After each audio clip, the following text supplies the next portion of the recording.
Hiya folks, welcome to the show. My name's the Glad and Gladiator and it's my mission to infodump about everything Disney animation on the internet. Hallows Eve at last is upon us.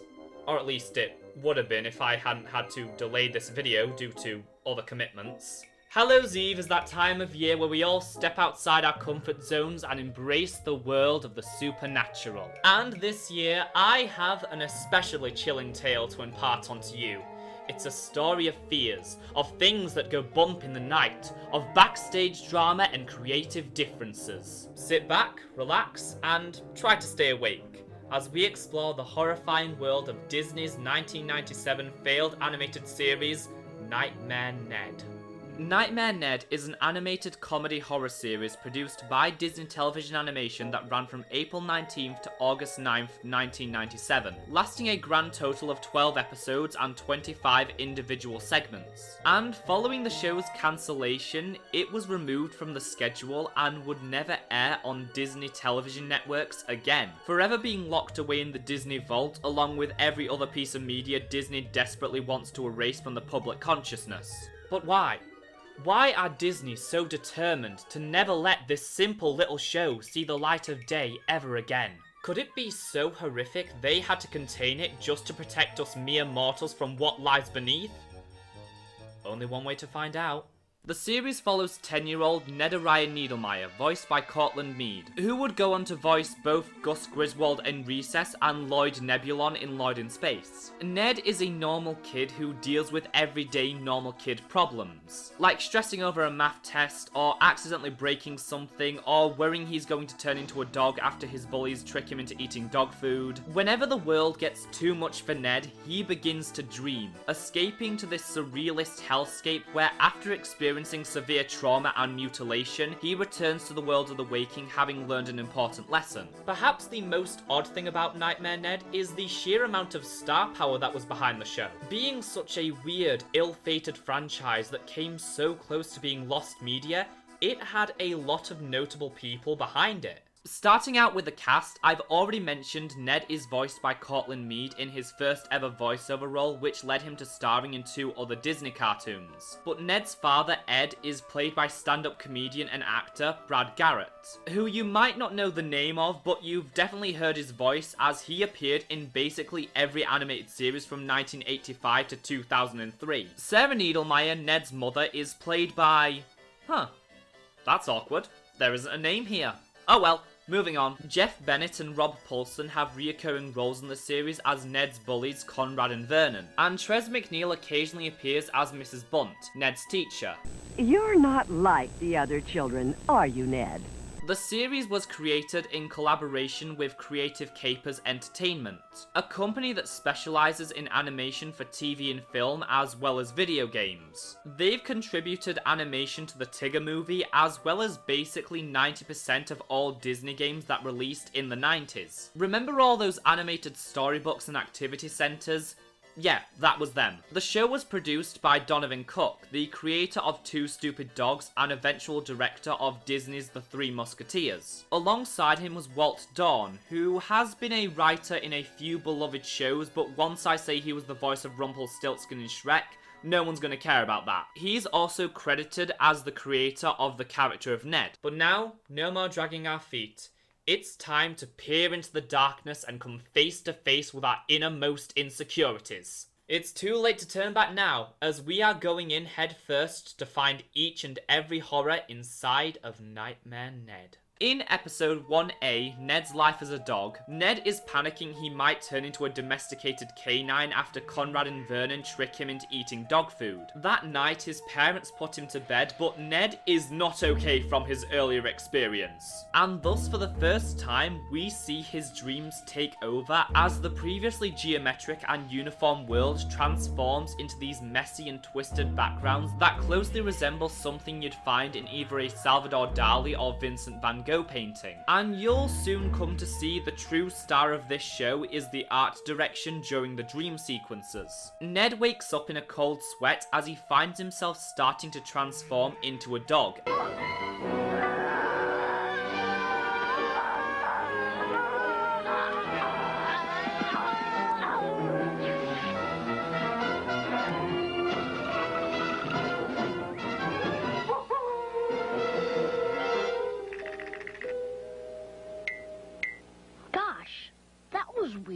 Despite the fact he starts drinking out of the toilet, Ned doesn't understand what's going on and why his father is angrily chasing him, until his baby sister, who is called Baby, gives him the full picture. So Ned's thrown out of his house and is left to wander the streets. After making friends with the fleas on his back, Ned is captured by Conrad and Vernon, who plan to shave him. They leave for a moment as the fleas help Ned bust out. He gets the duo back by tricking them into eating cat food, and once they turn, Ned chases them up a tree. The next morning, we see Ned still asleep, barking happily. Moving on to episode 1B, A Doll's House, which is where things really starting. Ned is forced to play with his cousins, who annoy him by telling him how to play with a baby doll. He storms off and, in his frustration, accidentally breaks it. And despite the fact the doll could easily be put back together, Ned chooses instead to hide it in the VCR player and retire to his room for the night. But it's only 11 o'clock in the morning. Well, it's the early bird that... good night. Man, am I jealous of this kid's ability to sleep anywhere at any time. And now, you're probably thinking, this is going to be a story about Ned's guilt over breaking the doll and hiding it, manifesting itself in his dreams. And how I wish it was. Because Ned wakes up in a dollhouse where he exits and runs into his cousins, who start treating him like a doll and decide that Ned should wet. So they clamp his mouth open, forcing him to drink so much water to a point where he almost bursts. Thankfully, he's able to find release. Oh, look. Dolly's gonna tinkle. Whoa! Seeing what was going on through the minds of these writers is a fate I wouldn't wish on my worst enemy. Anyway, Ned finds the dollhouse doesn't include indoor plumbing and takes care of his business in the cat's litter box. Charming. Next, the creepy twins announce it's Ned's wedding day.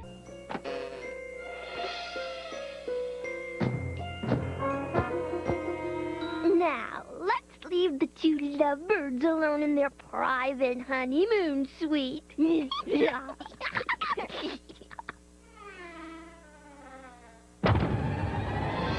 So Ned hatches a plan.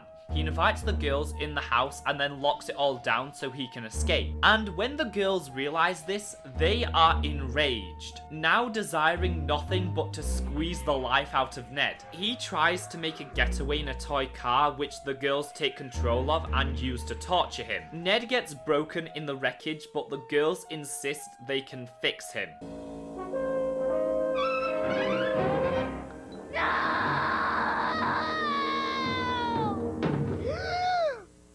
Ned wakes up and knows what he has to do. He steals all the girls' dolls and sets them free. This is the point where you start to notice Ned doesn't exactly have a firm grasp on the divide between his dreams and reality, which comes up a few times over the show and links into my overall thesis statement regarding what the show is that I'll talk about later. Episode 2A is called Robot Ned and is about Ned and his father building a robot.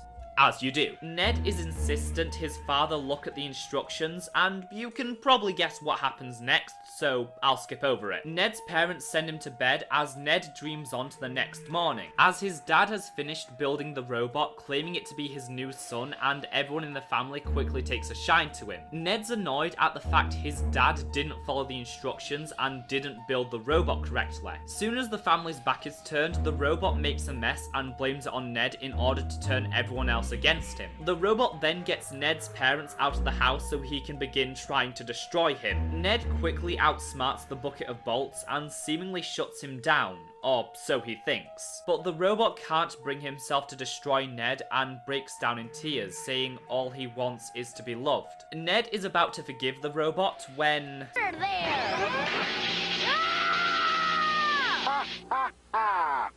What did you do that for? Ow! What's this? Ah!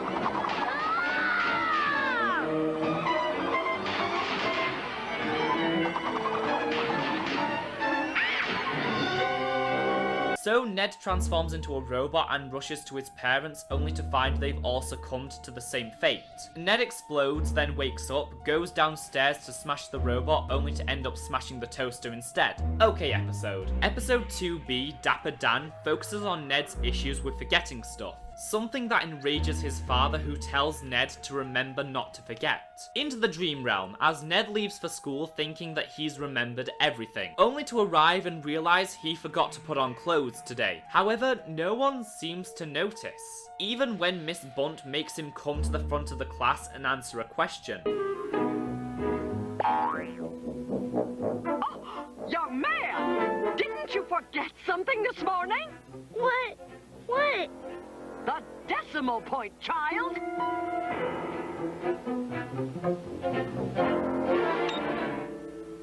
Well done, Ned. You may take your place. Thank you, ma'am. Ned attempts to paint on some clothes, only for the rainwater to wash them away. Then he runs into Conrad and Vernon. I can't go to them for help. They're sociopaths. Still, Ned does ask them for help. So the two lock him inside the janitor's closet with them so they can torture him, including taking photos. Moving on, after some more shenanigans involving an exposed 10-year-old, Ned goes to the principal's office, who barges in and tells Ned he's late for his big day. As we learn, Ned is receiving an award for being the best dressed student. And when the principal can't figure out where to pin the medal, that's when the whole world realizes Ned is naked. As Ned is then swarmed and presumably killed by his peers before waking up. The next day, Ned leaves for school, having finally remembered not to forget. His father, on the other hand,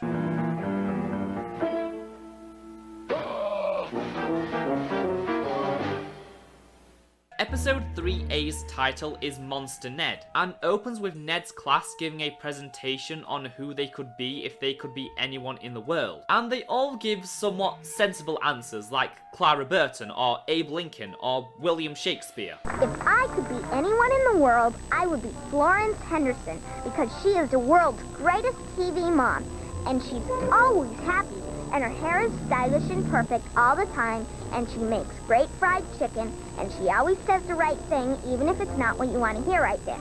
Mostly sensible. Ned gives a presentation on how he wants to be Gorpulon, the monster from the deep, as the rest of the class starts laughing at him. Ned is made to sit in the corner, and for the first time in the series, he seems to start daydreaming. So Ned's now a big scary monster, and once he realizes it, he starts going on a rampage, killing at least one civilian. Naturally, the biggest threat to our planet, the US military, shows up, but Ned makes quick work of them. He heads off to school to take his revenge, but then is swiftly taken out.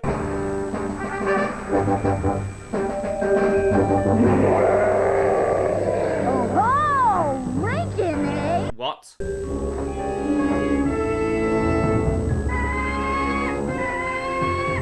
And Shakespeare, too. Excuse me? Huh? Florence Henderson.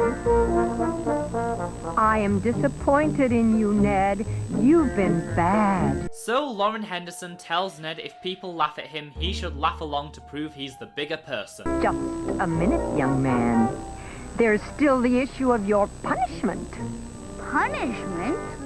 Oh, yes, Ned. It wouldn't be fair to your brothers and sisters if I didn't punish you. What brothers and sisters? Hold still, Nedariah. So Ned wakes up back in class and does his report again, saying that if he could be anyone in the whole world, he'd be him. And when the class laughs at him, he laughs right along with them. And thus, Ned would forever be mistreated by everyone in his life because his trauma prevents him from standing up for himself.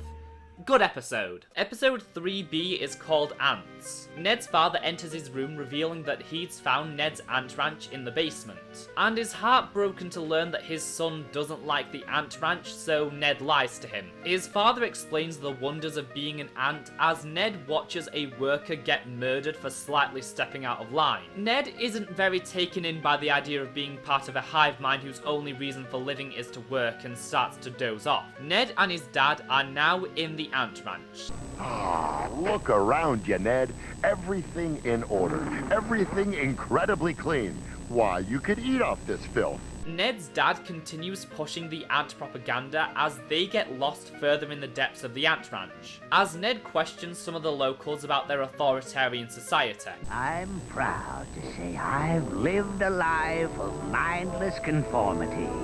And when I die, I'll receive my just reward.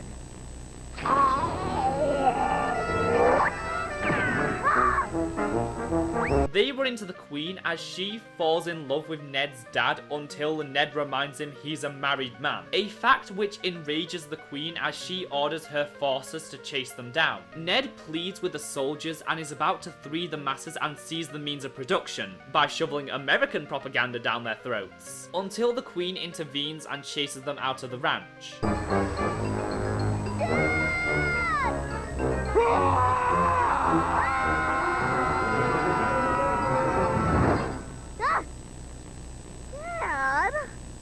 Sorry. Episode 4A is the legally distinct magic bus, and is about Ned dealing with his anxieties about riding the school bus as both his parents are too busy to drive him to school in the morning. Ned drifts off to sleep proclaiming how much he hates the bus as he gets transported to an episode of South Park. The bus arrives and he has to get on it with all the weird kids. Ned sits down next to Little Girl. Yes, that is actually what she's referred to as in the episode. She's a ventriloquist and her puppet immediately starts tormenting Ned. The bus takes off into the sky. Prepare to break the sound barrier! Oh no! The bus will break apart! We're doomed!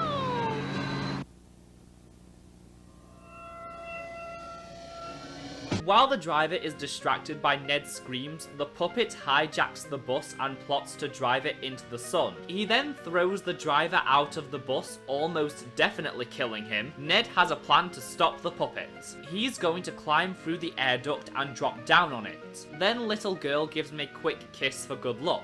I finally meet the girl of my dreams, and we're headed for the sun on a bus piloted by a puppet. He then runs into Conrad and Vernon, who give him some assistance. But the puppet's onto Ned and sends him down to the engine, where he is forced to start shoveling coal. So Ned crawls his way back up and uses a yo-yo, which was not foreshadowed at all, to tie up the puppet and save the day. Episode 4B, Until Death Do Us Part, is possibly the creepiest episode yet, or at the very least on par with Doll's House. Ned is going to see a classic horror movie and is stalked by Joni, a girl who has a crush on Ned and doesn't understand the concept of personal boundaries, as Ned has to give her his toy surprise so she'll leave him alone, only for the surprise to turn out to be a ring, which by the logic of 10-year-olds means they are now married. Ned is lulled to slumber by Joni's planning of their future together and enters yet another dream. Joni is gone, leaving only the ring,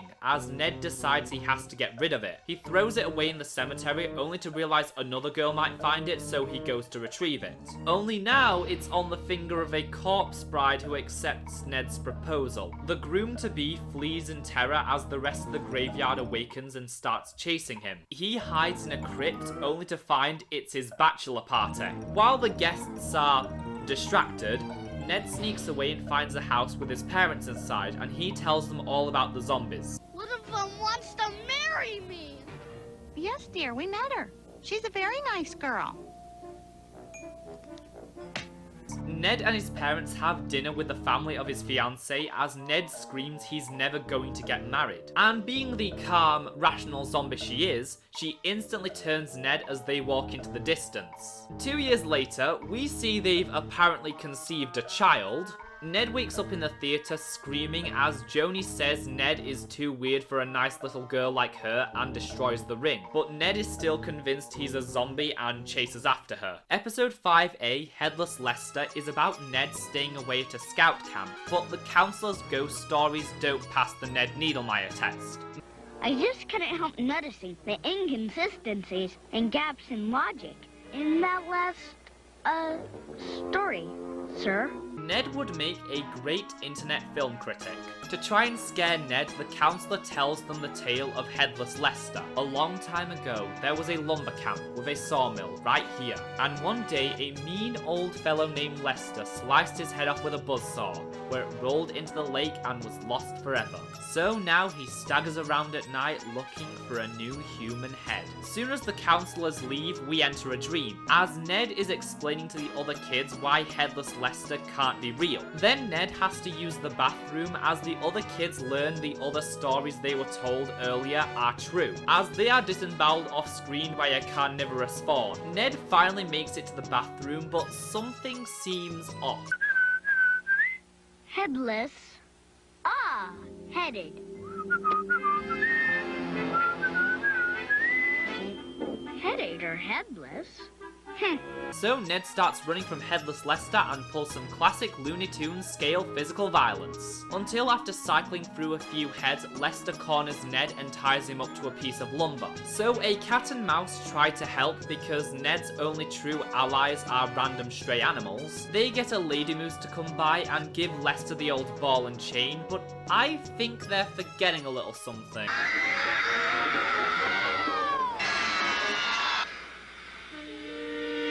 So Headless Ned terrorizes the counselor, as we learn this was actually his dream and not Ned's, which is a first for the series. Great episode. My How You've Grown is the name of episode 5B and is a different kind of horror story, as Ned isn't facing off against headless maniacs or TV mom Laura Henderson, but the trials and tribulations of puberty. Doesn't that sound fun? Despite his insistence otherwise, we learn Ned has not grown at all in the past few years. Ned's mother tries to tell him not to take his childhood for granted when the mail arrives with a package for Ned containing ankle weight. Ned plans to hang from the bar in his closet until he grows, and someone, please get this kid some psychiatric help.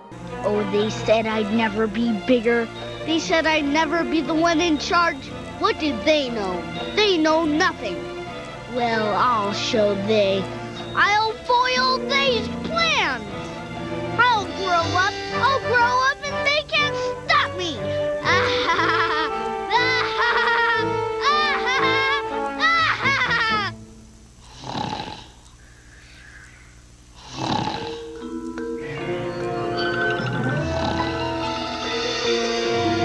So Ned falls asleep, and when he opens his eyes again, he finds himself taller and with a new voice. Ned now has testosterone, but he prefers to go by Norm, and it's his job to help Ned do teenage things. I'm talking girls, Ned. Girls! Girls? Ugh. Come on, Ned. You're older now. Girls are what it's all about. Really? Really? When I'm through with you, they'll be like putty in your hand. Nope. I get this show is supposed to be scary, but I am not dealing with a heteronormative 90s dystopia right now. Okay, let's try and get through this without vomiting. Norm starts by showing Ned how to shave, which goes how you'd expect. Norm's next objective is to get Ned some wheels. So he takes over Ned's brain and manipulates his dad into giving him the car keys. Ned's nervous, so Norm yells at him to drive like a man. Ah, I see our grade A brand of toxic masculinity has been aged to perfection. So they show up at a high school party they definitely weren't invited to, as Norm sends Ned to go pick up random girls. And I'm getting big vibes from this. And I don't want to get big vibes from anything. Ned starts to get the sense he doesn't like being a teenager, and yep, been there, buddy. So Norm heads off to set Ned up with someone, but an hour later and Norm has completely forgotten about Ned. Hey, you were supposed to be helping me. I left you some action over by the punch bowl. Hi, cutie pie. I hate this. Can we just stop? forever. So Ned is about to be sexually assaulted when he wakes up back in his own body, now having learned to accept his tiny stature and youth. I don't have the mental energy to keep talking about this one, so we're just gonna move on. Next is episode 6A, Tooth or Consequences, meaning we're about halfway through the series at this point. Fun fact about this episode, the opening few seconds are lost media, as the only recording of this episode we have doesn't include the beginning. Ned's feeling sentimental about his last baby tooth and wants to keep it, so he dreams of the Tooth Fairy breaking into his room and demanding his tooth. And when Ned refuses, she invites him to visit her home so he can see all his old baby teeth, which she houses in her deluxe tooth palace and arcade. Palace and arcade? Yeah! Where do you think I get all my quarters? So Ned finally gets to see his baby teeth before learning this was a devious plot by the Tooth Fairy to steal Ned's adult teeth, as he then gets strapped to a dentist's chair. Before the Tooth Fairy can yank out his teeth, they're interrupted. It's Easter Bunny and Sasquatch! They tell her she has to give Ned a chance to keep his teeth by beating Old Man Wisdom Tooth in a game of checkers. If you lose, Tooth Fairy's gonna slam those doors, which, as you may have noticed, are tied by strings to your teeth. Those teeth will be mine! And against all odds, Ned wins. Here's your baby teeth, Ned. Hey! But remember, Ned, all teeth end up here eventually. Good night, Ned.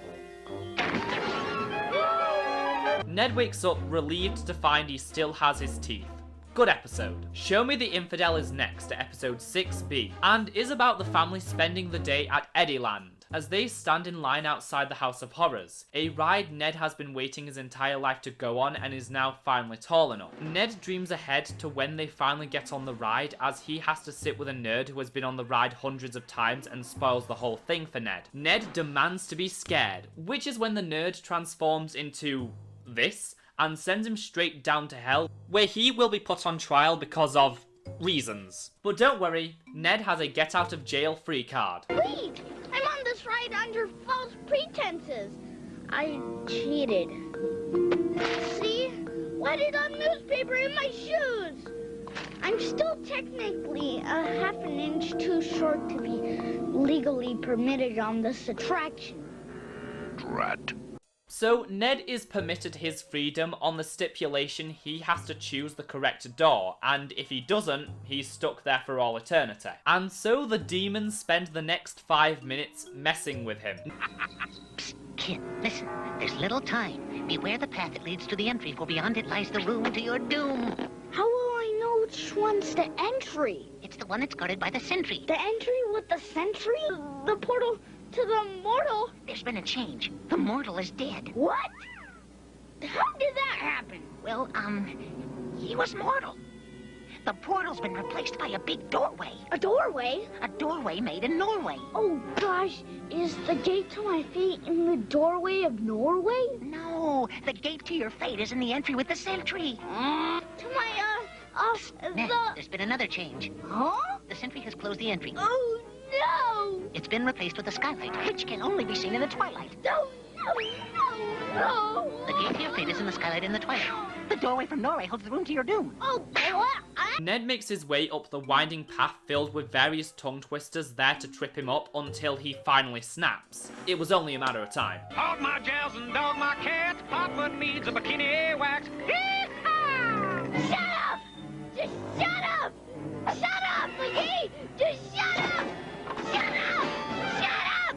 Shut up! Ned still makes it through and is about to choose the right door until the demons cheat, trapping him there forever. Ned wakes up as his family have finally reached the front of the line, only to run away screaming in terror. Good episode. On to episode 7A, Willie Trout. Ned's family are out on the lake fishing, something Ned hates and would rather study for an upcoming school report, so his dad forces him to grab his pole and stare out into nothingness because that's what the men do in this family. Ned falls asleep and dreams his family is now a group of sailors and his dad is a captain who lost his head to the monster of the deep, Willie Trout, a mythical giant fish. They track down the colossal carp and Ned is tasked with putting the bait on the hook, but can't bring himself to do it and frees the worm, offering to go in its place. Anyway, Ned successfully baits Willy Trout and inside finds some visual gags. As he's pulled deeper into the fish, he finds the Elseworld's bad ending of Geppetto, who's been trapped in there for ages and has lost his mind waiting for Pinocchio to find him. Ned lies saying he's Pinocchio to get Geppetto's help as they explore further down and come across Geppetto's old cat Cicero, who has an old safe that Ned assumes has the head inside. You'll never get me to open it! Please? Blast! Politeness to irresistible must. Open safe! Son, is that you? Dad! The same worm Ned spared earlier returns to help them get out of the fish, and everyone celebrates. It's a blue fairy. A blue fairy? That is correct, little Pinocchio. You've proven yourself brave and true. Now, I'm gonna make a real boy out of you. But I'm already a real boy. Ned wakes up to his line getting a bite. They reel it in, but upon seeing the dying fish, Ned puts it back in the water. Good episode. Episode 7B is called House of Games and is the most visually striking episode of the series. In it, Ned is terrified of the sounds he hears at night and runs down the hall yelling in terror. Honey, do my feet seem abnormally large to you? Your feet are two of the reasons that I love you, dear.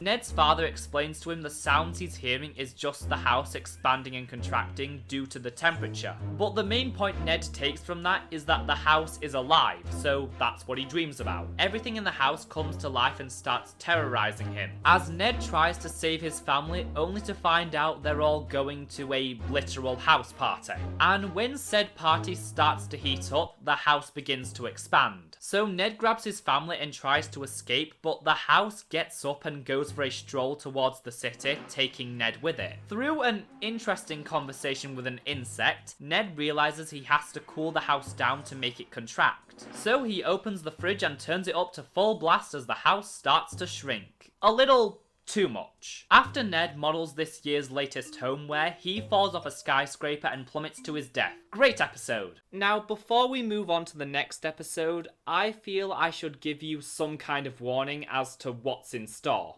Episode 8A, Girl Trouble, is one of those episodes. You know, one of those episodes that tries to go into a serious topic regarding gender identity, but it was made in the 90s, so it's mostly played for jokes and has a copious amount of flaws. It's something I don't want to tackle on my own, nor should I. So for this entry, we're going to be doing something a little different, as I'd like to introduce a special guest. Hi. Alright, so would you like to take the office chair? Alright, hold on. There you go, it's now suited for a person of your stature. Why don't you tell the lovely folks out there a little bit about yourself, Vicky? Oh, by the way, this is my friend Vicky. Oh, by the way. Hi, I'm Vicky, and I have a degree and they, them pronouns. Alright, and what qualifies you to review this episode with me? The pronouns and the fact that I am a trans-masculine, non-binary person. I'm a concerned dad. We're worried about your son. Alright, so Girl Trouble. Season 1, well, the only season, episode 8A of Nightmare Ned. Right. What happens in it? I have to explain it. The episode opens with Ned being tricked by Conrad and Vernon into going into the girls' room. You know, in the way that you would trick somebody by putting a piece of paper and some sellotape. Because obviously, everybody's gonna be tricked by that. Yeah, so Ned realises only when he sees Joni, who's, you know, quite accepting of it, but that might be just because she has a very creepy obsession with Ned. But, so Ned freaks out, as he is oft to do, and when he gets outside, he learns that basically, not exactly the entire school, just like, you know, the nameless husk of students that seems to always be ever present in his life, laughing at him. Don't you remember high school? Just that they never went to class. Yeah, no, they just exist to just laugh at me. That's, yeah. And Ned is freaking out, obviously, because, you know, the entire school is now calling him a girl. And the girls are talking to him, you know, like, oh no, don't worry about that, Ned. You're different. You have a sensitive side. Yeah. They call him a delicate little flower. I don't know. I mean, I wouldn't want to be called a delicate little flower because, like, I'm a big, strong dad. Like, would you want to be a delicate little flower? Well, no, because I'd be a rose out of the thorns. Oh, I see. Yeah. So Ned goes outside, and as he does, you know, just randomly starts dreaming, because that's what the show is. So we go into a spiral transition that then goes up into the clouds, where there's, like, this odd painted scenery with, like, you know, this rainbow that looks like it was made out of wood. And then Conrad and Vernon as unicorns, which, let's just skip over that right now. And when we come back down to Earth, Ned is now Nedra. Ned wakes up and is like, oh my god, I have to go and tell those guys. Yeah, What? as he always does. That's a running theme in this show. Just Yeah. like every single episode, every time they do something, just like, I'm finally going to stand up to those two. And he just never does. And he also does not realize that he is wearing a dress, which, like... Yeah, because he's not the most observant kid, Ned. I mean, you know, we figured that out in episode 1 when he got turned into a dog and was drinking out the toilet bowl. And yet, you know, when his dad started chasing him, he wondered, like, what was his problem? Of course he drank out the toilet bowl. Yeah, you know, I mean, that kind of just establishes that Ned does that just on the regular. Yeah, you know when you just don't have enough tea bags left in the house? Ned goes to stand up to Vernon and Conrad, only to, you know, finally realise he's now a girl. Ned assaults the principal of the school for, you know, calling him a little girl. Screaming, I'm not a little girl, which, to be quite honest, growing up, I wanted to do so many different times. Yeah. That's kind of like the moment where I realised that, you know, I need to get you in for this episode. Oh, yeah. You've seen me grab people by the collar and be like, I'm not a girl, which, you know, every day I don't do that. I'll cut the part out where you say that you don't do it. I don't condone grabbing people by the collar and screaming, I'm not a girl. What you have to do is just tell everyone, I'm your dad and now you have to go mow the lawn. So after assaulting the principal, Ned gets sent home and his family is talking to him at the dinner table, and his family have interesting reactions. Yeah, his family are very stereotypical. Even though Ned continued, like, insisting he's a boy. My name is Ned. I'm a boy. Even his mum, who was, you know, just like, oh, everyone goes through this phase, and just like, whatever you want, sweetie, kept calling him Nedra. Yeah, it's the invalidation.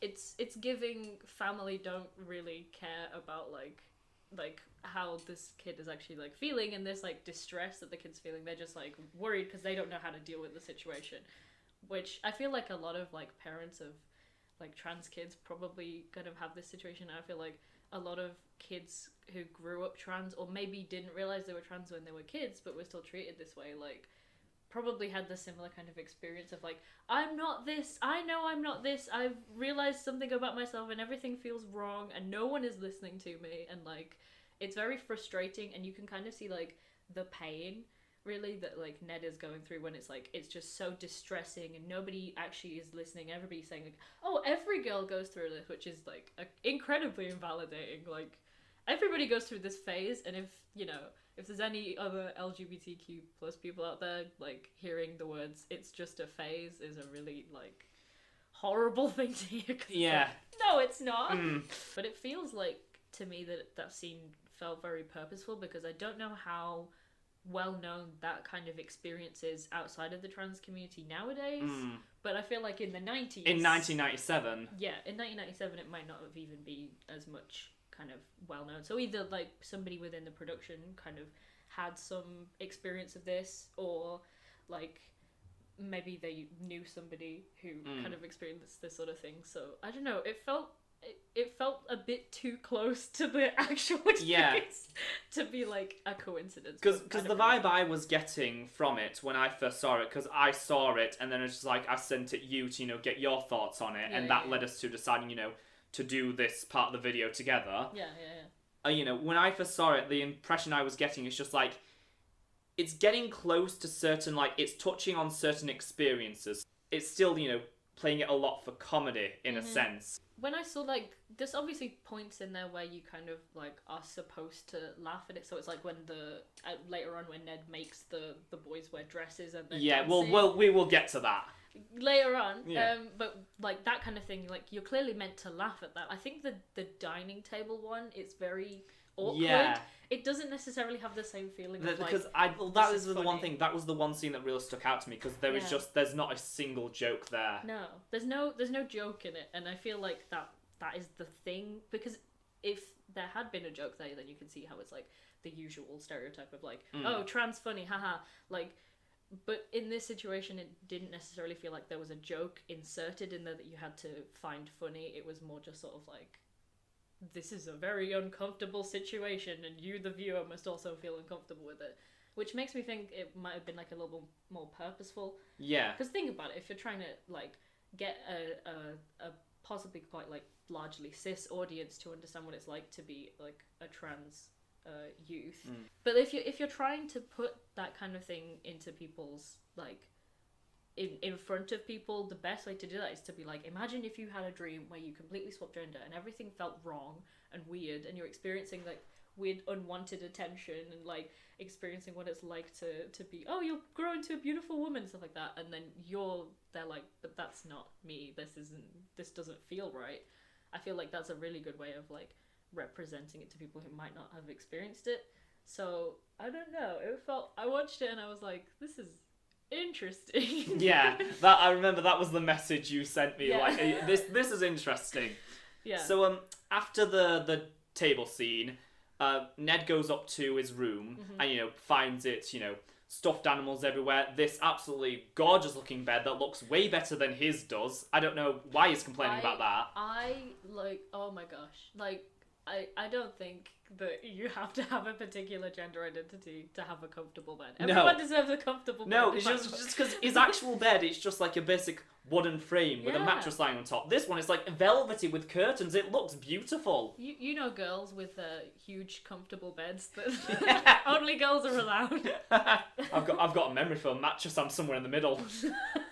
So on the bed, Ned finds the diary. And like we wanted to have a little, well, you mainly wanted to make a point about the diary. Yeah, the diary, I think for somebody watching this, like who hasn't necessarily like experienced the same kind of situation that Ned's in, I feel like it looks a little bit like it's a kind of sudden sort of oh, but how could it be that this is like, this diary is here with this expression of like being like a girl beforehand, and now he's suddenly so uncomfortable with the idea.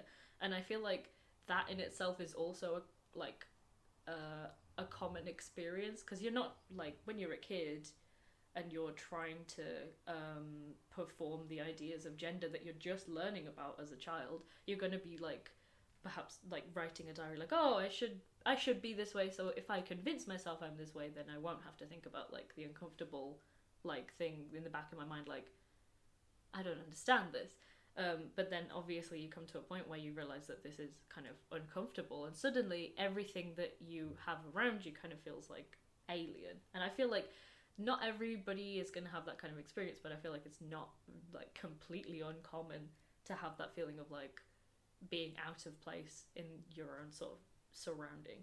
Just that kind of experience, I feel like that relates to just a lot of LGBTQIA plus kids, because it's this idea of when you're young, you're forced into this mold that society expects you to be. Yeah. The gender binary. It's like, it's forced down your throats from the moment you're born. Yeah. And it's like, when you get to an age where you can start having more freedom to discover new things about yourself and try those new experiences, then you look back on it and it's just like, that's not me. Yeah.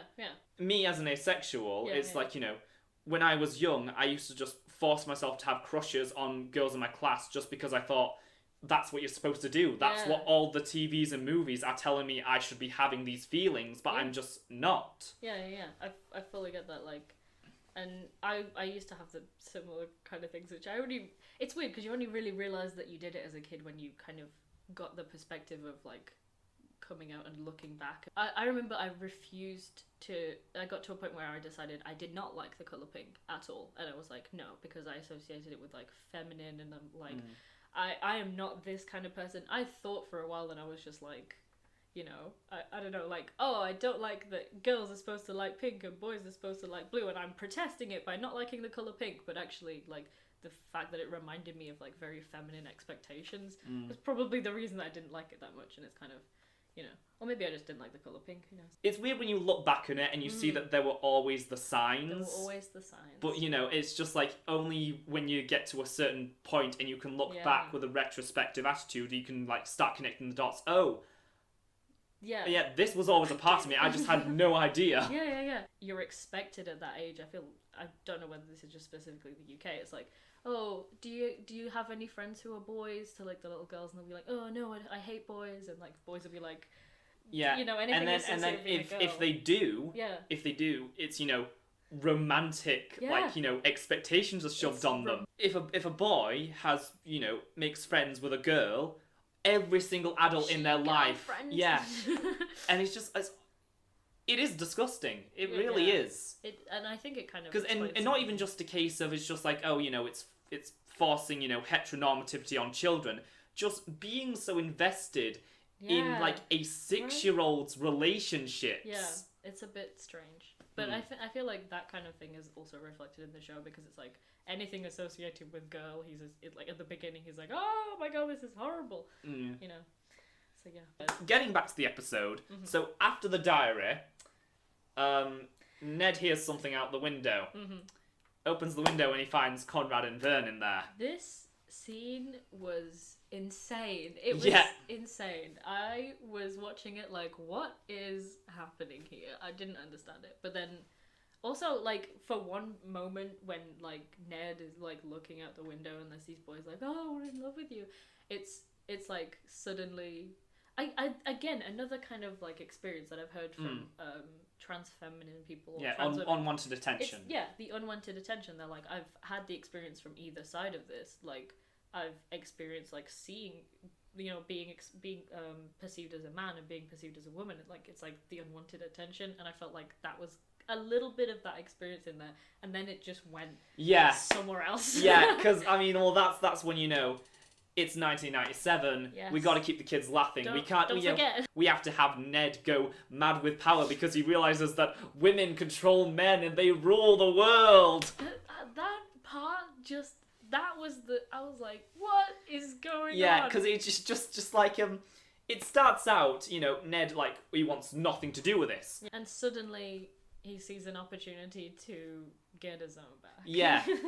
Because it's like, you know, bark like a dog, alright, and then the dresses come out, and that's the moment you start, like, it kind of lost you a bit. It really did. It was like, it's such an awkward scene because they're, like, dancing and crying at the same time because it's like... I mean, the choreography is beautiful. Yes, I said that. Their choreography is stunning. Just like, wow. Bob Fosse levels, and just, like, completely improvised as well. Had they been practicing beforehand? I don't know, but it was. I was like, wow, okay. They definitely nailed that part. But then also, it was really weird that it was like... It was like, oh, boy wearing dress is bad. Look at them crying whilst dancing. Like, the reinforcement of, like, no, you're gonna be embarrassed and hate it if you do anything slightly feminine as a boy. But then also it was really uncomfortable because, like, Ned is really enjoying this. Yeah. And it's almost as if, like, Ned has felt like this kind of, like, pain and frustration and does the thing of the very, like, that kind of stage of, like, growing up as a kid where you, like, well, you wouldn't like it if I did it to you kind of thing, and, like, trying to throw it back. Yeah, well, because that's the thing, it's like, when I first watch it, you know, a very surface level reading is that him, like, you know, forcing them to put on the dresses and, like, dance to Twinkle Twinkle Little Star. I don't know about the Twinkle Twinkle Little Star being, like, a gender stereotype, but at the same time, it's, you know, he's trying to get back at them for what they did to him at the beginning of the episode. Yeah. Which, I mean, when you think about it, he's getting back at them inside his own dream, so it's not actually gonna, like... Yeah, well, because that's what Ned... That's the basic premise of the show, you know, Ned has a problem in real life, goes into his dreams... And deals with it. Yeah, and then, you know, after, like, going through some, like, existentialist horror, which will sometimes mutilate him, blah, blah, blah, blah, he'll either, like, succeed and, like, you know, defeat the monster, or he'll get killed by it, but then he'll wake up knowing how to solve this issue. Yeah. Or even, just like knowing, oh, that wasn't as big as a deal as I thought it'd be. Right, yeah. And then there was the bit afterwards, which a little bit baffling. The jumping around being like, I love being a girl. Yeah. Women control men. Like, if that was made in, like, this period of time, I feel like that would be like a QAnon conspiracy. Oh, yeah. It would be like, women, definitely. They control the world. Like, okay, calm down. But, yeah. Well, I mean, who runs the world? True. That was the song I was thinking of but I was like, I don't think it's meant positively, to be honest. That bit was it was a bit weird because I feel like it was that sort of it kind of shows that like temporary relief that you can get from like seeking revenge on somebody, which is not necessarily going to help you in the long run, which you can then kind of like see because when he wakes up and he realizes he's a boy again, he's like, whew, the relief comes back, and it's like maybe you embraced a little part of like some of that, but at the same time we do get that really great callback. Yes. Because with the the girls calling him a delicate flower, and then at the very end he picks up a flower, sniffs it, and then he quickly tucks it away in his journal. This bit I absolutely loved. I loved that bit so much. That bit was just like, mwah. It was there were no words said, but it was just this lovely little like, it's okay to explore your like identity and your gender when you're younger, even if you or however old you are. It's okay to explore that. Like that you have one life, one body, one mind. So why not make it your own and make it your most comfortable? It gives a very good message about like exploring your gender identity, and then especially as a boy, finding that some things that might be typically feminine, like it's okay to enjoy those things. Yeah, because I think it would be very interesting to, someday do like a video where it's like, we put this episode against Gonzarella, which, I've told you about the Muppet Babies episode, because it's, they were made in two very different times where society have two very different, perspectives. Yeah, perspectives on LGBTQIA plus people, especially kids, even though, there are still people out there trying to undermine that, calling it I'm not even going to say it, but if you go read the comments on that video, you'll probably see a few of them. You'll find it. Yeah. You'll find it. Or you'll know already. Yeah. But yeah, I loved that little like delicate flower scene, and that he kind of kept it sort of to himself as sort of like he found himself comfortable like enjoying that kind of typically feminine thing that at the beginning was really like something he really hated the idea of, and embracing that one little part of something that he learned from that dream. Yeah. But then sort of being like, it's okay, it can just be for me for now, kind of thing. I also do think there's also this idea that that moment with the flower, it's very private. The opening, like that scene, it was public. Ned was fully exposed, unlike the episode where he was fully exposed. Yeah. Yeah. So but it's like when he's alone, when society just leaves him be, it gives him the freedom to explore those things. Yeah. It gives him the freedom to Which I'm not sure if, like, are we reading too much into this? Are we giving this episode too much credit for something from 1997? I don't know. I mean, you've told me about the previous episodes and showed me a bit. This one felt kind of different for me because it's very on the nose in some things. It's very, like, especially from an experience of something similar, it's very like close to that kind of experience, and it's just sort of the little boy who likes the smell of the flower. You don't really say much more than that or see much more than that, but it's got that little thing that nobody's really gonna kind of protest against, but it's just that little nod to like, it's okay. So just like closing thoughts on the episode. I thought it was very interesting. That's our main thesis statement for this one. It's very interesting. It has some moments that feel very kind of purposeful, and some moments that are very like of the time.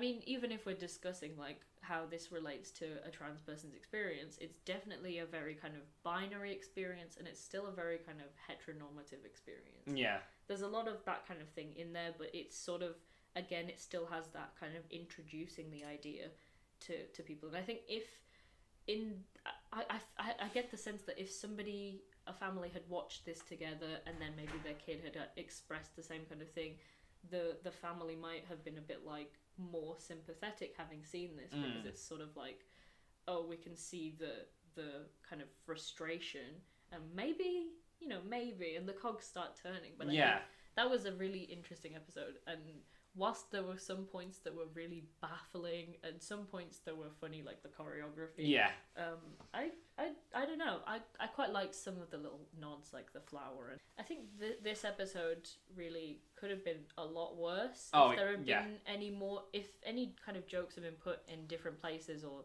certain other jokes had been added. It would definitely have been something that is like very anti this like experience, but it didn't feel like that. It felt kind of a little bit sympathetic, and even though it's kind of in a time where people might not have been as aware of this kind of thing in like outside of the trans community, then because trans people have always existed. Well, we've always existed. We are everywhere. Don't tell the historical people that. No, don't tell them.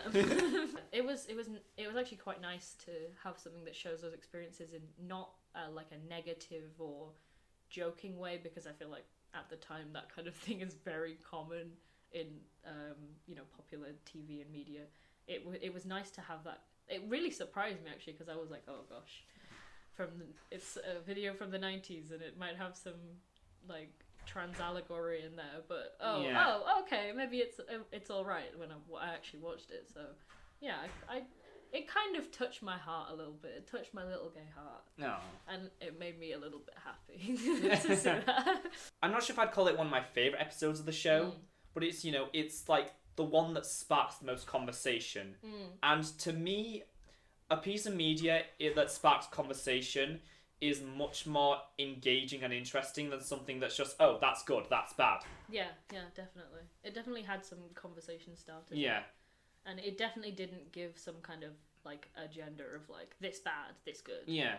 It didn't really give any definitive statements. It's just it just let the characters have some moments, let Ned have this experience. Yeah. And then, you know, because it's an episodic show, after that it can just move on. Exactly. What now? That's pretty much it. Okay. Yeah. So thank you so much for coming along and, you know, talking with me about this episode.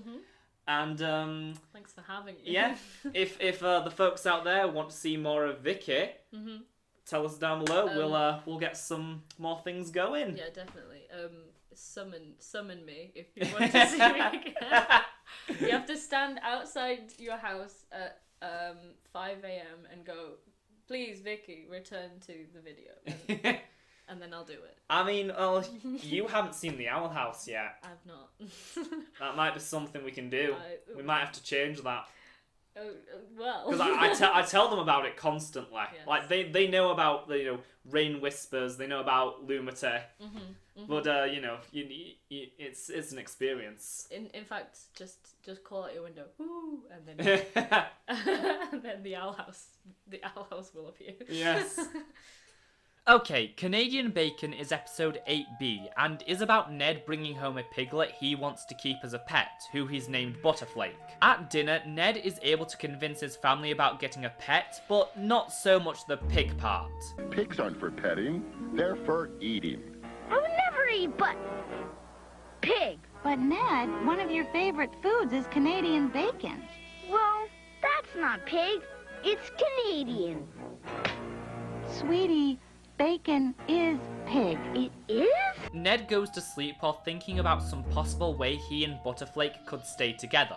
Cue the spiral transition. Butterflake, who Ned can now understand, has finished packing Ned's things so they can go stay at his home in Canada. So Ned quickly grows accustomed to living with the pigs. As they go to bed that night, Butterflake tells Ned how good Christmas dinner is with his family. We then see flashes of Ned's time with his new family as a year passes until we make it to Christmas Eve. And I think we all know where this is going. Butterflake, we've come for Ned. What for, eh? Why, so I can start cooking him for tomorrow's dinner. What? So we learn that Christmas roast is people, and upon being privy to this info, Butterflake instantly turns on Ned, who runs for his life, until he's eventually cornered by the pigs as well as sentient consumables. Ned wakes up and scolds Butterflake for what happened in the dream, only to apologise once he comes to his senses. Ned's parents barge in and discover the pig as they agree to let Ned keep him. Buddy! Butterflake was never seen again after this moment. Next on the docket is Alien Abduction, with episode 9A, Abduction. We learn mustaches have been appearing on cows in the Tri-Valley area, which the farmer believes to be the work of aliens. Hi, Ned. What's that you got on? My cow pajamas, Dad. Intended as a symbolic show of solidarity with our gentle sister, the milk cow. Aha. Okay. Good night, Ned. Ned goes to sleep and there's no spiral transition. It just fades to black. That's odd. So a flying saucer starts abducting cows and then picks up Ned by mistake. Ned soon meets his new captors who are painting mustaches on cows until Ned tries to stand up for them. As we learn, the aliens just really hate cows. So Ned reveals his true identity. Human number 2? Explain. Evidently, an even lower mammal number 1. What? I'm highly evolved. Just look at the size of this brain case. See? Opposable thumbs.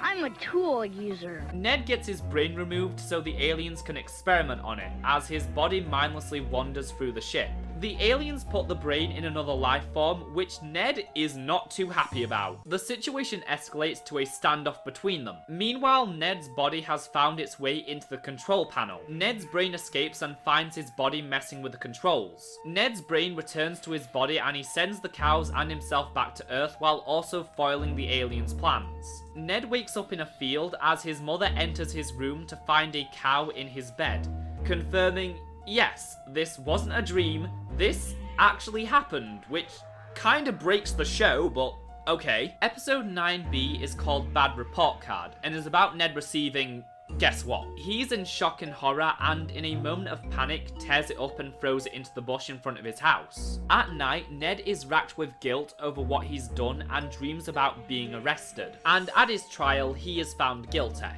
I promise I'll never do it again. To be sure that you won't, it is the judgment of this court that you be taken to the federal penitentiary at Liar Liar Pants on Fire to think about what you've done for one full weekend. In prison, Ned runs into Conrad and Vernon, because of course he does. They immediately start getting Ned in trouble with the warden and increase his sentence from a weekend to a year. Next, the cruel couple tell Ned about the secret password. Thumb. Big thumb. Louder! Big thumb. Ah!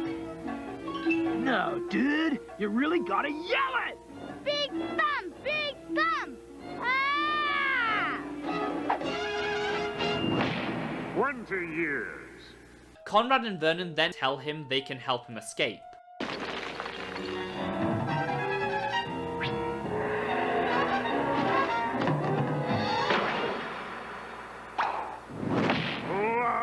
So Ned is thrown into solitary confinement.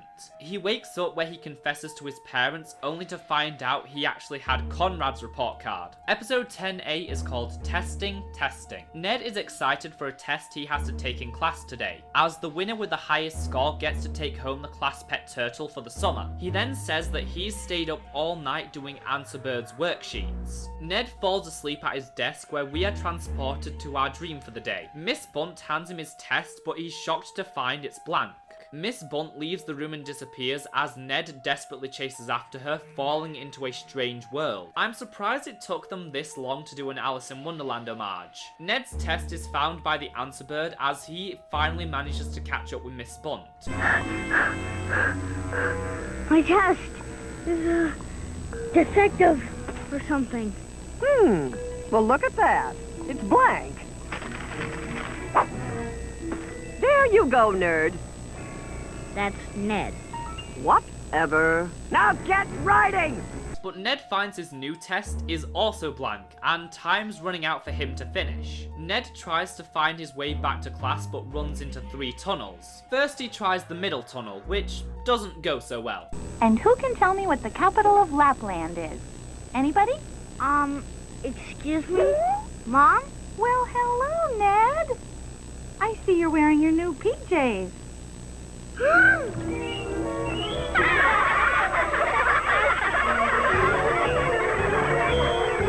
In Ned's next tunnel of horror, his dad tries to blow him up, which I'm sure has no significance to Ned's feelings regarding his father whatsoever. Ned finally takes the right tunnel and makes it back to class, only to fall into a flaming pit dangling above some saw blades. Hey! Well, kid, it surely looks like this is it. You've come all this way just to fry in a pit. You should have listened to me. I've got class. Now all you're going to get is a toasted little... Come on! Please! I've given you enough help, kid. Hey, kid! Are you out of your mind? Listen to me, you stupid bird, you! If I'm going down, then you're going down too! Ned falls back into class, only to learn time is up. Ned wakes up screaming as Miss Bunt enters the room asking him if he stayed at school all night. Again. Later on, Ned finishes his test and gets the highest score, meaning he can take the class turtle home for the summer. Good episode. Now, the recent episodes have been fun, but it feels like as it goes on, the show is starting to get more and more tame. I'd love just to get something really disturbing again.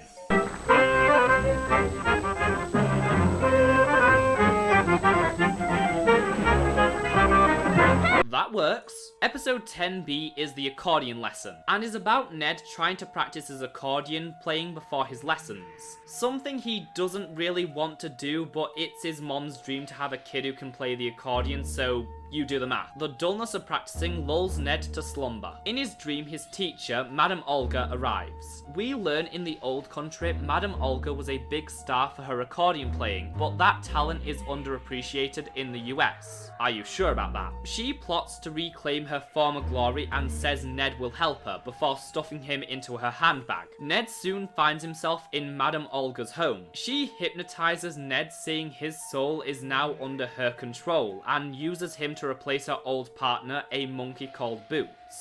No relation. Ned tries to fight his brainwashing and screams for help, which gets his mom's attention. Ned finally loses his grip on his mind and goes full monkey, but then his mom steps up to save him as it's now an epic accordion battle. Never thought I'd use those 3 words in a single sentence, but here we are. But Madame Olga gains control of Ned's mom, and after lifting up the stage into the sky, is about to make her walk off the edge. Ned grabs the accordion, and his playing is so bad it destroys Madame Olga, revealing it was Boots all along. He gets away but says he will return to exact his vengeance on Ned, which makes me wonder, had the show continued, would they have done sequel episodes to certain nightmares? Ned and his mother hug as Ned wakes up, and we end with Ned and his mom playing a duet together.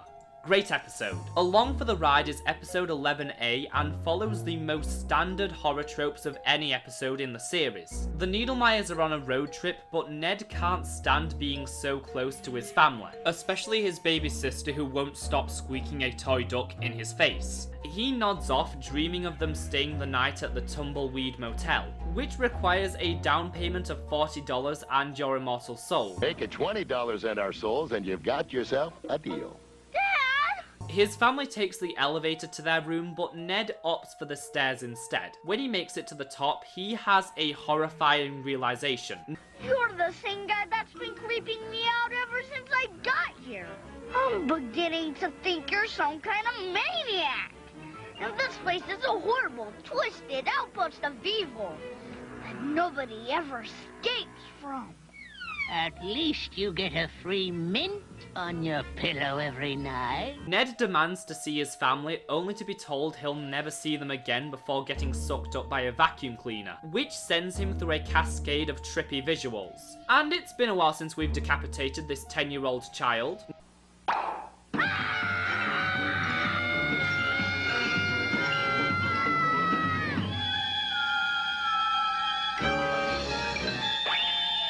Ned is able to reattach his head just before it gets spiked. The rat points him towards the exit where he finds his family. The hotel owner shows up and traps Ned, unveiling a wall of sharp tools before approaching Ned. And have I mentioned yet how awful Ned's dad is? Don't you hurt my little Ned-a-riah! I want my free mint! The creep reveals the toy ducky as Ned screams in terror, causing him to jolt awake as he's happy to see his family.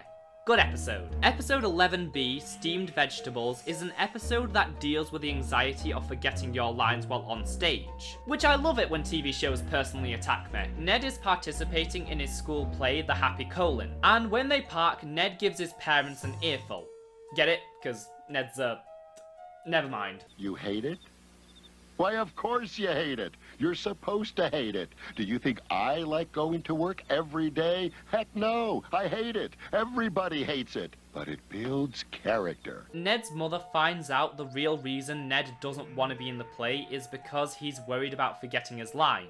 Backstage, Ned is a nervous wreck, and when he learns he's on next, has a full-blown panic attack. Miss Bunt helps him to relax by helping him manage his breathing, only for Ned to get so calm he accidentally falls asleep. Ned is now dressed as a giant human ear, and the audience are sentient vegetables, but Miss Bunt still makes him go out there. Vegetables are succulent. Vegetables are succulent. Vegetables are succulent. Vegetables suck! Hey, you're really misrepresenting us, pal? Yeah, what are you supposed to be anyway? I'm supposed to be an ear of corn. An ear of corn. Well, aren't we funny? I don't like it here. I want to go home. Ned tries to cover his ass by saying he loves vegetables and eats them every day, which enrages the audience as they start to swarm him and chase him out of school. Soon Ned is captured and is set to be sacrificed to their bunny god. But like all of us, Ned has his best ideas on the very brink of death. I'm dessert. Yeah, that's it. I'm your favorite food. Yeah, I must be dessert. You can't just start with dessert, man. Say, did you finish all your vegetables? Look, you can't have dessert until you've finished all your vegetables.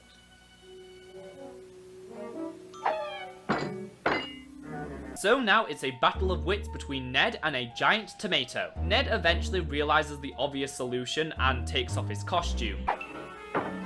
See, I'm a boy, a meaty boy. Rabbits are vegetarian. Hey, hold it, herbivore! I'm not a tomato either, all right? I'm an investment banker. Member FDIC. That means you can't eat either of us, Mr. Rabbit. Then the rabbit reveals he's actually a cowboy and he loves meat. No further comments. Ned wakes up and aces his performance, only to see the investment banker and cowboy and subsequently faint. Good episode. And now we've reached episode 12, the end of the series, and it starts with 12A, Lucky Abe. Ned is preparing to watch his favourite TV magician, Frank Grimes. For a trick, Ned needs a handkerchief and a penny, which he takes from under a glass case as we quickly learn that's his father's lucky penny. Ned trips and accidentally swallows the penny. As always, his mother is the only one to show any semblance of care for Ned's well-being and says they need to get him to the hospital, causing Ned to faint. He dreams he's in the hospital waiting room where he's told the doctor will see him now. The doctors look over him and say they'll have to X-ray.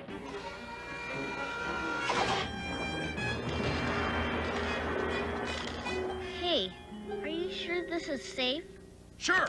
You got your safety goggles on, don't you? Yeah. If you need me, I'll be 6 miles under the Earth's crust. So Ned is zapped and burnt to a crisp as the doctor abandons him. He's then told by a worker in a hazmat suit they'll have to operate. Orderlies, prepare this boy for surgery.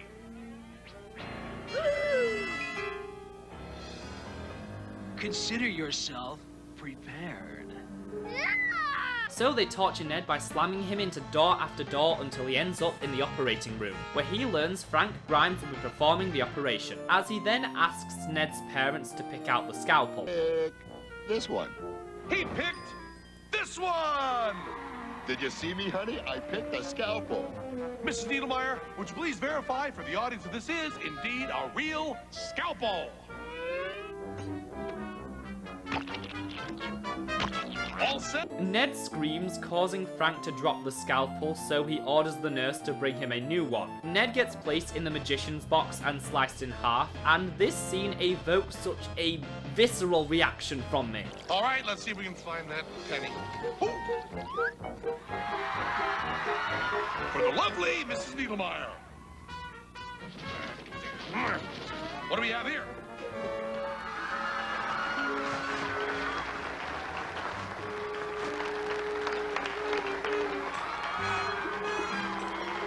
There wouldn't happen to be a penny at the end of those scarves, would there?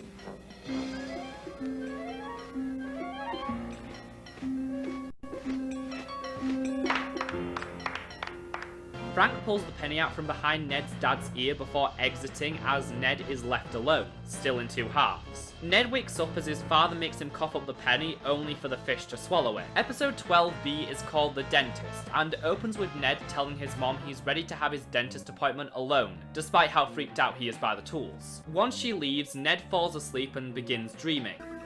Have you been brushing and flossing regularly? Well, I don't floss as often as I should, but I brush like clockwork every Arbor Day. Well, that's not what you said a few episodes ago, when you established that Ned takes pride in his good dental hygiene. The dentist holds Ned captive so he can drill into him, but first transports Ned inside his own mouth, where Candy transforms into these vicious monsters that chase him. Ned almost falls, but is saved by his taste buds, who tell Ned to run while they keep the cavity creeps at bay. But they prove to be too much for them, and soon enough the monsters are chasing Ned again.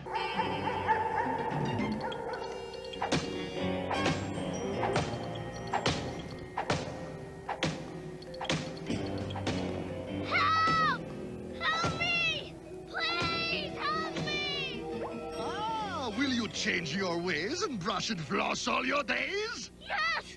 Yes! That's great, but a little too late. Now you'll have to accept your fate. Ned wakes up as his checkup is now complete, which means the dentist was poking around his mouth while he was unconscious. We're almost done. We're almost done. And I think you deserve a reward. No! Thank you! Huh. That one felt kind of short. Well, that's because it was. Episode 12 contains 3 segments as opposed to the usual 2, with the first being a standard 11-minute episode and the other 2 being 6 and 5 minutes respectively.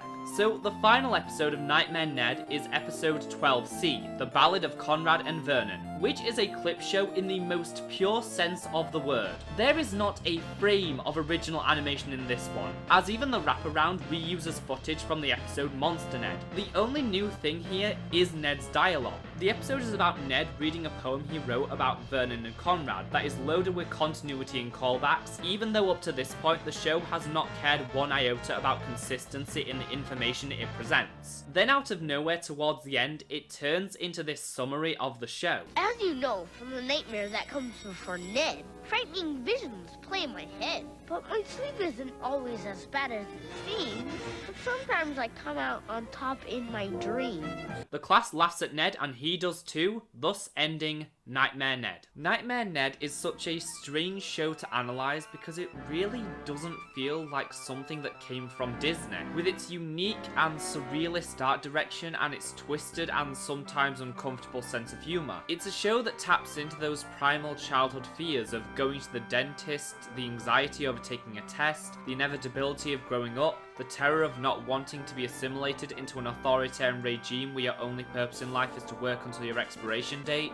You know, normal things any kid worries about. Sometimes Ned is the unassuming victim of his dreams where he has no power to fight against whatever pain is inflicted on him. And sometimes he gets to be the hero, bravely standing up to do what's right and somehow coming out on top. I do think there's a deeper discussion to be had about how this series is a thinly veiled metaphor for mental health issues in children. Ned clearly suffers from extreme anxiety. It's clearly established that Ned's father has no interest in trying to understand or help Ned through his various problems, choosing to basically ignore them unless they directly interfere with his life. Ned's mother is much more warm and understanding, wanting to help Ned and understand why he acts the way he does, but her good intentions can't cover up the fact that she has no idea what's going on, instead falling back on old-fashioned parenting techniques that never really solve the issue. Often when Ned escapes to his dreams, he is able to find allies. Even though they are mostly stray animals and bugs, they provide Ned with something he doesn't get in the waking world: friends who understand him and know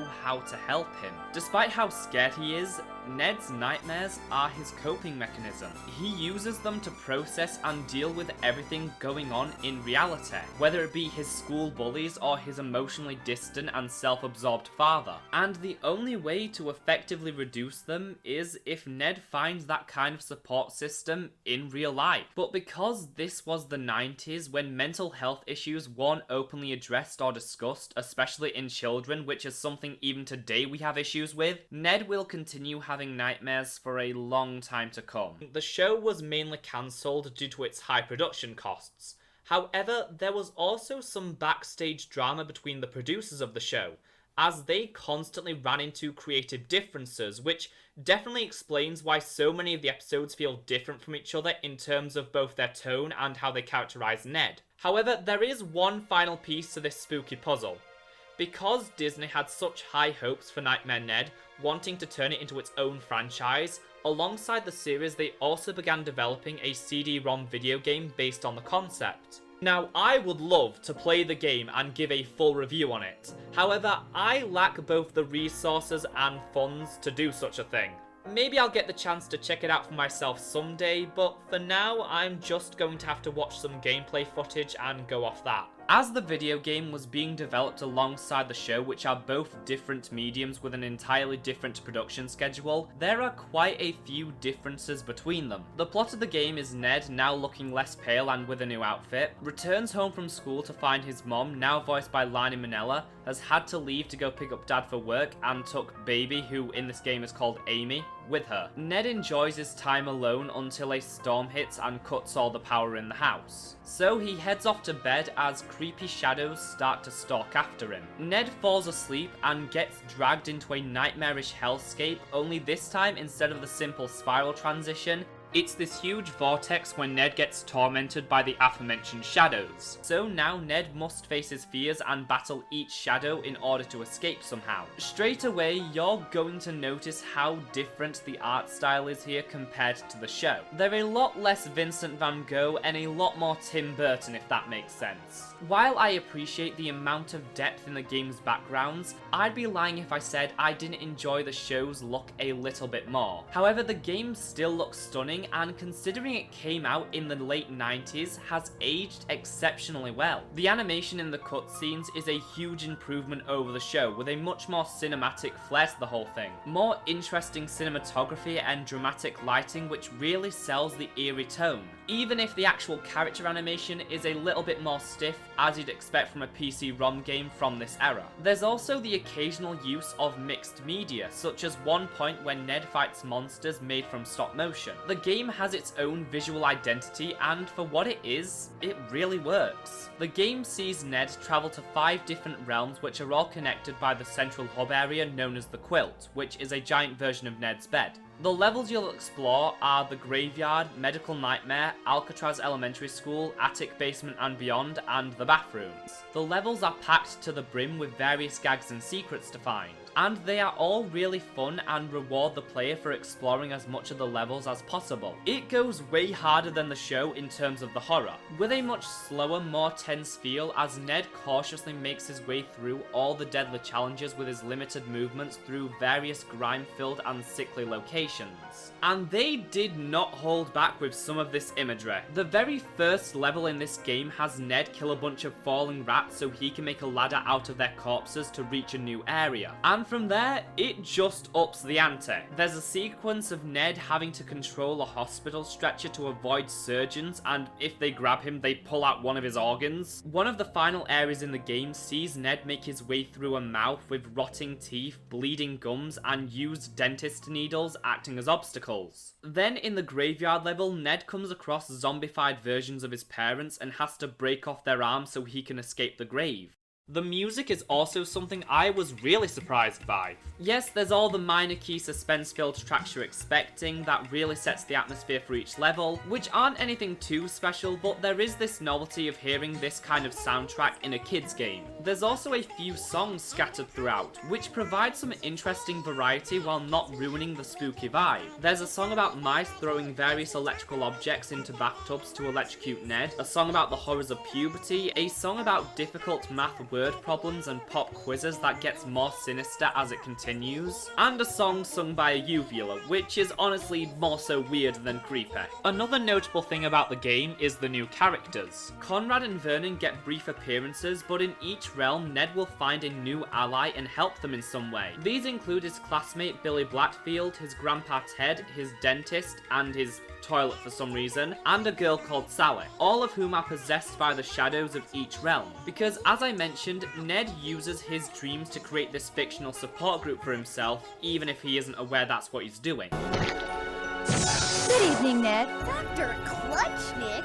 Lovely seeing you. Please excuse me, I've got to get these lollipops to a patient upstairs. I mean, not gonna do anything to me? See you later. The game ends with a simple cutscene of Ned waking up the next morning and being comforted by his mother, before they head downstairs as we hear the shadows arguing amongst themselves in Ned's closet. There is also a bad ending, but it fits that term very loosely, as the only major changes are Ned is now late for school and is a little more paranoid while getting out of bed, and there's alternate dialogue for the shadows. A lot of people have really fond memories of this game, far more than the show it spawned from, and I can definitely see why. It looks like an incredibly fun yet challenging game with some imagery that would creep kids out without scarring them. Definitely appealing to the generation of kids who are growing up reading Goosebumps. It just seems like a very charming experience, and I would love to try it out for myself someday. And that was Nightmare Ned. A fun time, but not really a franchise that was meant to last. I mean, it does say a lot that people have more fond memories of the game than the show. It was different from the other cartoons Disney were putting out at this time, just not quite different enough to really strike a chord with those kids who were in love with all things horror. Courage the Cowardly Dog, this is not. There just wasn't really an audience for it, and that seems to still be the case today. There's a channel on YouTube that has uploaded every single episode, and yet it barely gets any views.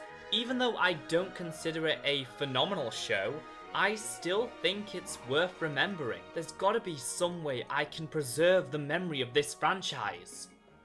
Wait.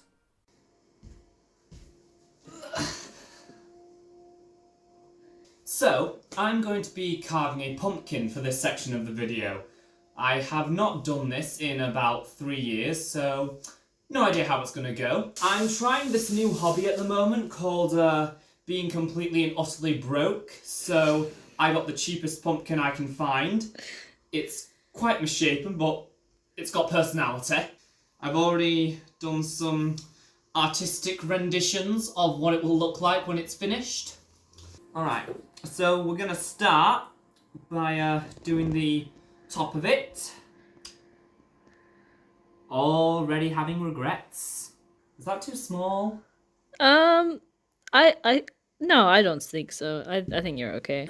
Alright, this is all I've got, so... Is that because you're broke? Yes, because I'm broke, yes. Alright, so what you want to do is you want to try and get it at an angle. So, there we go. Oh my gosh. Yeah, regrets are happening right now. The circle is becoming big. I mean, that's fine, it's fine. Everything's fine. I've completely forgotten if this is what your first step in making a pumpkin. Do you know? I have no idea. I've never made a pumpkin before. Oh, right. You don't celebrate Halloween. Yes, I do. No, I celebrate Halloween by dressing up as a demon and rampaging in the town. Right, we're taking back the hands.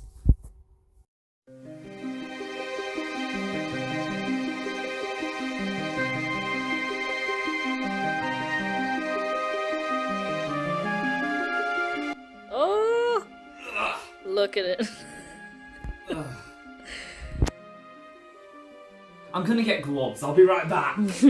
I did not think this through. This might be a bit too small. Oh, goodness. Wait, I want to zoom in on your face of disgust.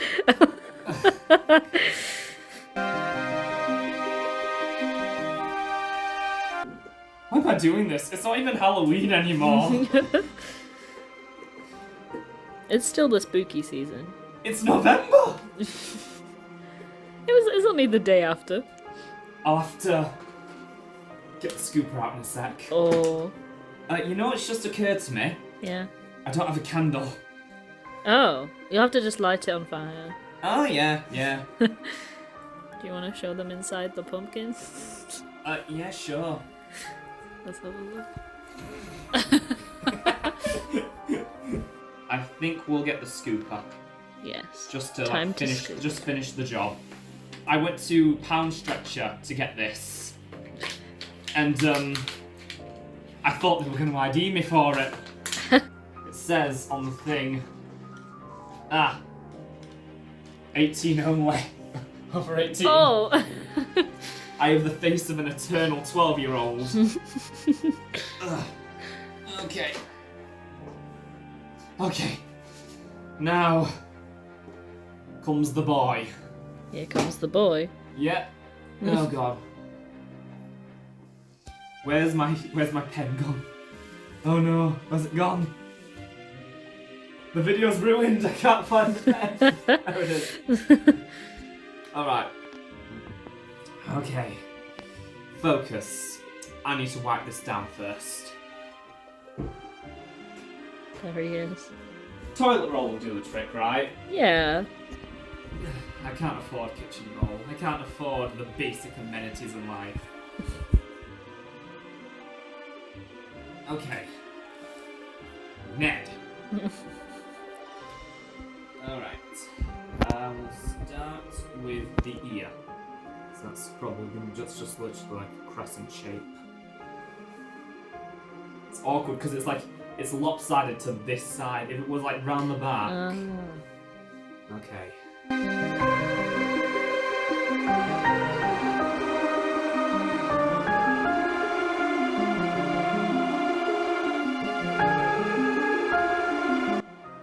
think I made that bit a bit too big. Oh no.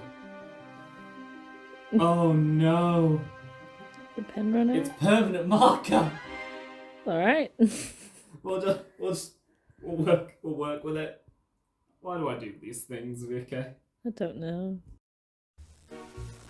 Good morning. Now open your math book to page 999, please. Let's look at the first problem. Trainee is carrying 200 people. This is not going how I planned. Oh, I think it looks pretty good from over here. It's Nightmare Ned. There he is. Ned Orion Needlemeyer. Perfect. Oh, hell yeah. Perfect translation. Look at that. It's already bent. It's already bent. How is it already bent? Okay. I'll start by doing the hair. Because that's... Alright, I've got to try and do it like just outside the marker. Every pomegranate is a quarter, then he has enough for all of them, like anybody ever needs that much fruit. But even if she factors in the interest and depreciation of the amortized value rate, we'll get the answer still will come to zero. Cause remember that we told you that the stupid pomegranates are... Yeah, not regretting my life one bit. I didn't even finish scooping. There's still seeds in here. I need to pay more attention to what I'm doing because I'm going way outside the lines right now. I think it'll end up looking good, to be honest. You have to say that, you're my friend. Okay. Yeah. You've got the hair done. Yes, look at that. Okay. I'm gonna do the mouth next. I'm trying to do all the easy bits first. Wrong, 65 and 12, wrong, 33 and 18. Wrong, wrong, wrong, wrong, wrong, wrong, wrong. You're hopeless. I guess we have to start from the very beginning. 2 and 2 and 2 and 2 and 2 and 2 and 2 and 84 and 723 divided by 50 plus 37. I don't think this is gonna have the effect I wanted it to have. I think it'll still look good though. The hair looks pretty good. The hair looks good. The mouth? Because those are just 5 blocks. Down, subtract to 43rd and dial 9 divided by 2 and a 4%. Then make a right one. Fine. That's... It's... Oh, that's cute. I'm doing this whole thing to ensure that the world never forgets Nightmare Ned. After this, I wish I could forget.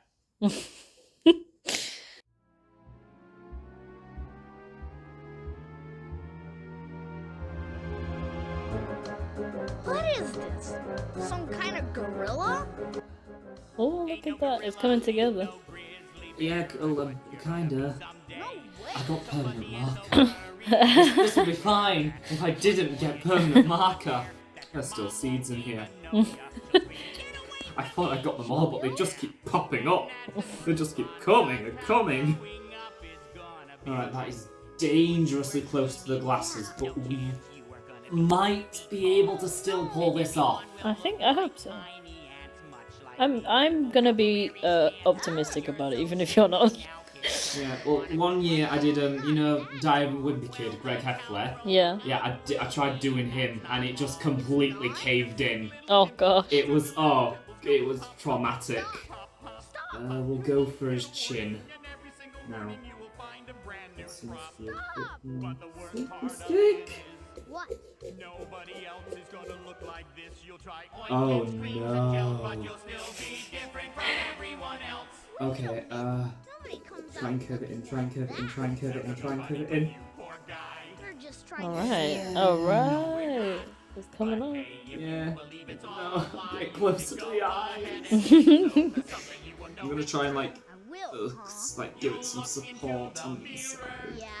I'm gonna just get it over it. Okay.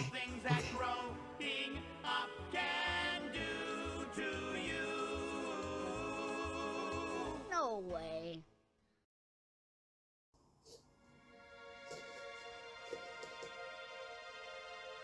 Yeah. Okay. It's still kind of held together. Oh. Just barely.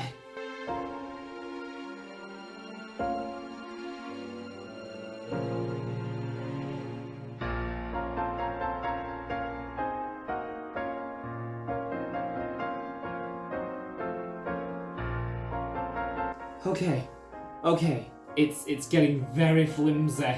I can see. Yeah, just get a nice thumbnail shot. Just you know, in case it all collapses right now. Okay.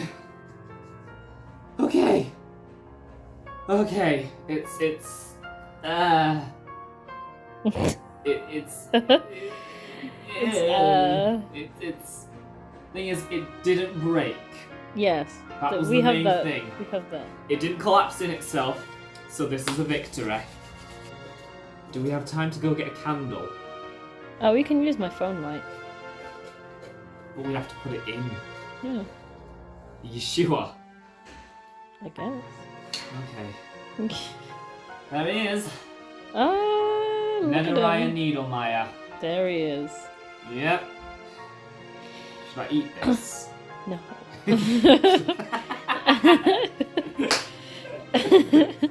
Oh god, what do I do with my life again? I'm taking this thing off. Okay. Get your phone. Alright, thank you Vicky for sacrificing your phone for the greater good. It's okay. Alright, Here goes nothing. Yes. What? How does it look? Yes. Oh wow! Look at him. Okay. That's pretty. This turned out a lot better than I thought it would. Ooh, look at this spooky boy. There we go. This is a solution.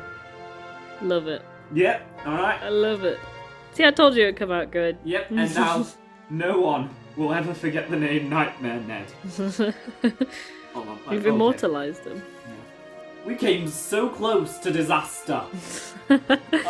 So many times. Yes. Okay. Whoa. Woof.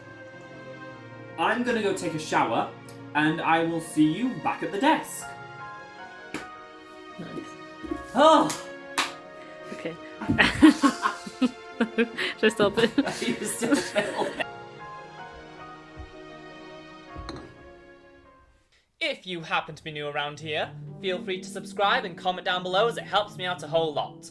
Also, giving the video a like wouldn't hurt either. And as always, a huge massive thank you to the wonderful, beautiful soul that is Charles Dugan for supporting me over on Patreon.